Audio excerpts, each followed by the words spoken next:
have trained leaders, I have trained coaches, I have done change management, I have advised in at least 10 different industries.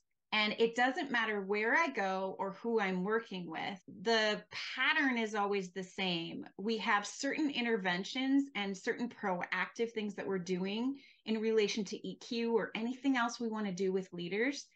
And somewhere along the line, it falls off.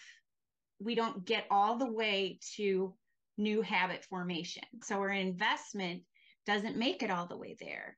And I wanted to show a really concrete example of that. On the left on this slide is a summary of the agenda that I created for an EQ class that I ran maybe a decade ago. I ran this class, there were pre-readings, we define EQ, we talk about why it matters, we have engaged discussion, we use all the learning principles and get everybody activated with all the modalities of visual learning and discussion and all the things.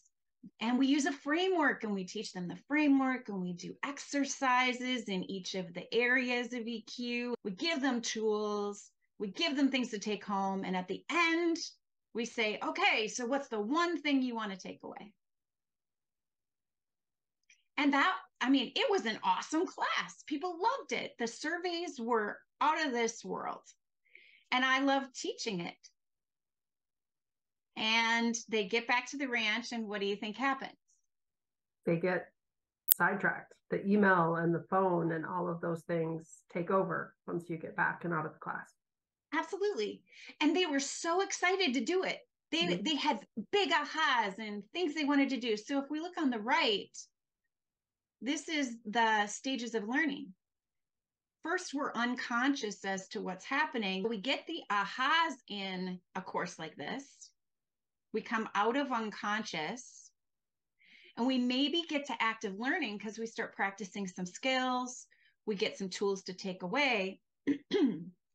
But what the research says and what I've seen in practice over and over and over again is the next step is you have to practice it and personalize it and make it authentic to you.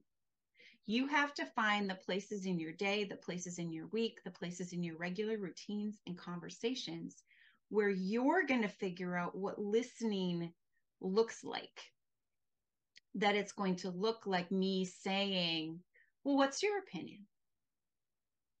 Or whatever the thing is that I'm going to say, I got to figure out what that is, and it's got to become part of my regular toolbox. But if that personalization doesn't happen, if I can't even imagine what that personalization would be, then I won't do it. And this is another way that I look at people who are uncoachable, unwilling. I actually don't think that they are resistant.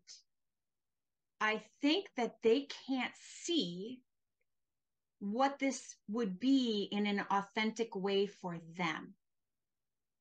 They can't imagine what they would be saying that would feel comfortable, that would matter, that would be worth their time. And if they can't see it, they don't want to spend their time on it.